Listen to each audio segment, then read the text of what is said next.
Et bien salut à tous, c'est moi. Aujourd'hui, vidéo la deuxième de la série où je vous présente les films du mois. J'ai décidé pour cette série d'élargir un peu plus qu'au film, parce que je regarde quelques séries, quelques animés, tout ça. Et donc je me suis dit que ça serait intéressant de voir un petit peu tout ce que je regarde. Donc voilà, on est parti. Donc on commence bien évidemment avec le film Avengers Infinity War, réalisé par Anthony et Joe Russo, sorti en 2018. J'ai continué le MCU jusqu'à la fin, de toute façon. Je me le suis fait dans l'ordre chronologique, en commençant par First Avenger. Et donc vous verrez que je l'ai fini, par la suite je vous parlerai d'Endgame. Mais Infinity War, toujours aussi incroyable. En termes de fans, Endgame, je le trouve plus satisfaisant, il y a plus de fanservice, tout ça, mais en termes de film pur et dur, c'est un chef-d'œuvre cinématographique, celui-là, il est totalement incroyable, voire mieux qu'Endgame sur certains points.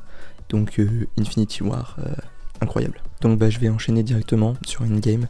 Donc forcément les mêmes réalisateurs, sorti donc un an plus tard, en 2019, et un film qui il est incroyable pour moi. Je préfère Infinity War en termes de film, mais en termes de fanservice, tout ça, faut se dire que Endgame est incroyable. C'est fou, le casting il est incroyable.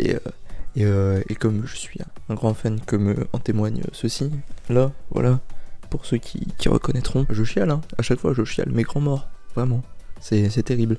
Je spoil pas pour ceux qui l'ont pas vu, mais de toute façon, comment ne pas être au courant, mais voilà, la fin d'une ère, c'est terrible. Je pleure. On continue ensuite avec le film Solo A Star Wars Story, réalisé par Ron Howard et sorti en 2018. Faut dire que je suis pas un immense fan de Star Wars, j'aime bien, je suis pas un extrême fan non plus quoi. J'ai passé un bon moment, donc on suit l'histoire de Han Solo, donc le pilote du Faucon Millenium. On voit les origines et c'est cool des fois de revenir un peu sur les origines de personnages qu'on croit connaître mais dont on connaît pas vraiment l'histoire finalement. Et non, le film est cool, ça fait plaisir à voir. Alors ensuite, gros film pour les cinéphiles que je n'avais pas encore vu. Et mon dieu, qu'est-ce que j'ai adoré, il était incroyable. Pour la première fois de ma vie, je me suis maté Fight Club. Et oui, incroyable, Fight Club, film de fou, réalisé par David Fincher, sorti en 99, si je dis pas de conneries. Je l'ai trouvé incroyable, il te retourne du début à la fin, il est fou, il est incroyable, foncez le voir, il est fou, il est sur Prime en plus, pour ceux que ça intéresse. Ensuite, donc j'ai eu l'occasion de voir le film produit par Netflix, Le Diable tout le temps, avec entre autres Bill Skarsgård, Robert Pattinson et Tom Holland. Et je l'ai trouvé incroyable, cinématographiquement je le trouve super cool. En termes de scénario, c'est bon. En fait, tu suis le film, mais à travers divers événements, et c'est qu'à la fin que tout se rapproche. J'ai adoré, il était super cool. Je pourrais pas vraiment vous faire un résumé parce que je saurais pas comment décrire ça. Franchement incroyable, un casting au top, des acteurs incroyables. Et non, franchement un très bon film, j'ai été très séduit. Et pour moi qui n'ai pas vu Tom Holland dans beaucoup d'autres films que dans son rôle de Spider-Man, Peter Parker, ça fait plaisir de le voir dans un rôle un peu plus sérieux et dans lequel il a un peu plus l'occasion de s'exploiter à travers divers côtés différents de son jeu, je trouve. Très cool. Alors ensuite, pour ceux que ça intéresse, j'ai regardé le documentaire sur Disney+, qui concerne les Imagineers, donc qui sont les concepteurs des parcs Disneyland. Et pour ceux qui aiment les parcs à thème, allez voir, parce que vous allez adorer, il y a plein de trucs super cool et tout. Moi je suis fan des parcs d'attractions en général, mais Disneyland, faut avouer que c'est un autre monde. C'est sur Disney+, c'est 6 épisodes d'1 heure environ, ça retrace à travers le temps toute l'histoire des parcs Disney, et c'est super cool. On apprend beaucoup de choses, et encore une fois, c'est la magie de Disney, on est un peu transporté dans un autre monde. Donc foncez voir ça, c'est sur Disney+, ça s'appelle Il était une fois les Imagineers. Donc ensuite, on passe un peu côté animé. J'ai commencé My Hero Academia, parce que, tout simplement parce que c'est apparu sur Netflix.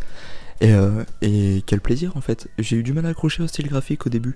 Ça fait un peu mal aux yeux sur certains trucs, les personnages sont moches, on va pas se mentir. Le All Might du pauvre là, waouh, ça pique les yeux.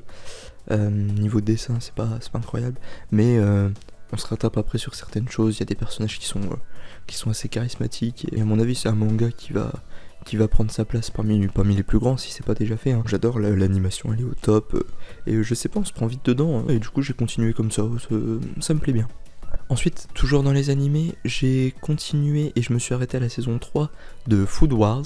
Oui, ça change de d'habitude. J'avais du mal un petit peu à me mettre dans l'idée qu'un animé sur la cuisine pourrait être cool.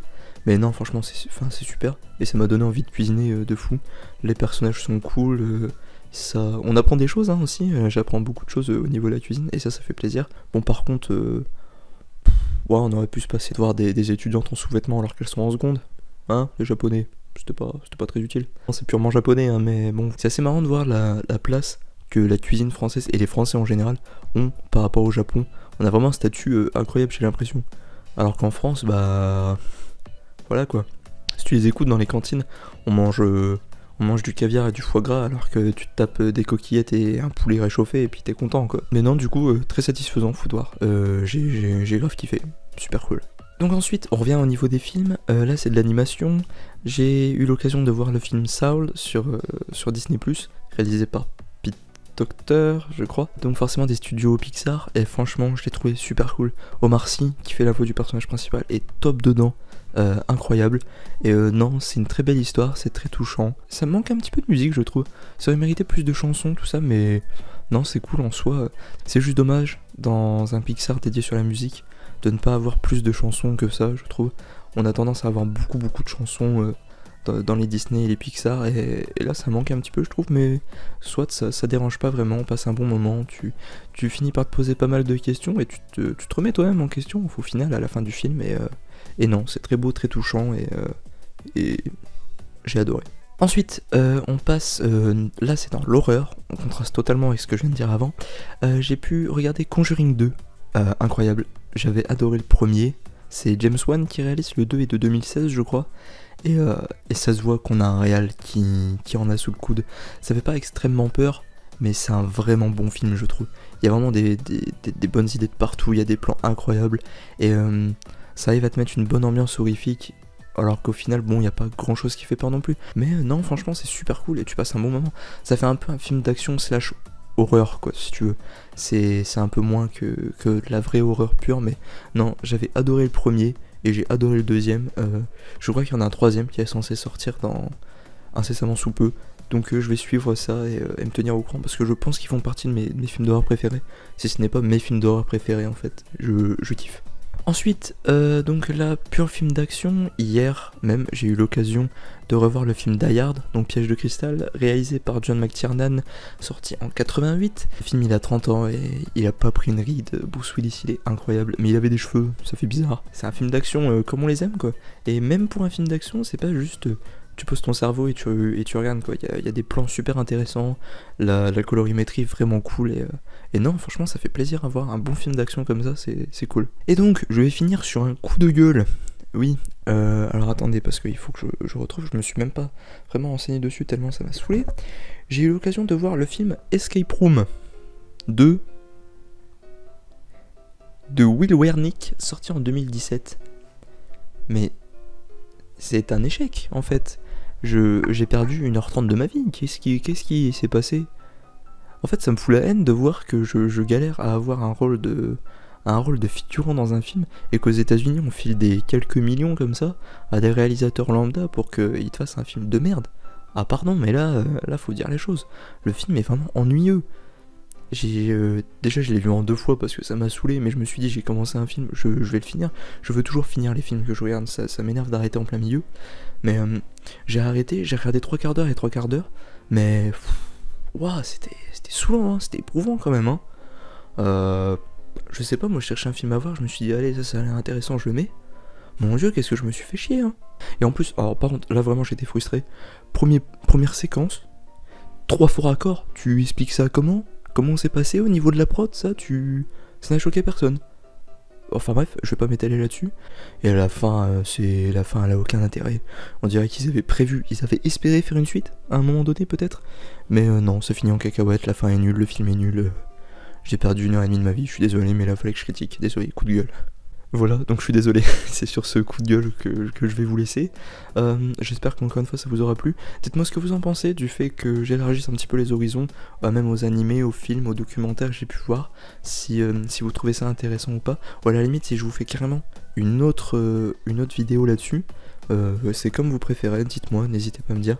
Encore une fois, n'hésitez pas à vous abonner, à liker, à partager. Partager, ça m'aide énormément, vous savez. Et voir quelqu'un qui s'abonne, c'est toujours une satisfaction, ça fait toujours super plaisir. N'oubliez pas d'aller checker les réseaux aussi. Il y a toujours un concours qui est en route pour quelques trucs là, avant la fin du mois.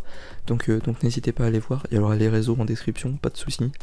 Et du coup, passez un bon moment, j'espère que la vidéo vous aura plu. Bonne journée, bonne nuit, bonne matinée, j'en sais rien quand est-ce que vous regardez cette vidéo là. En attendant, n'oubliez pas, bonne soirée!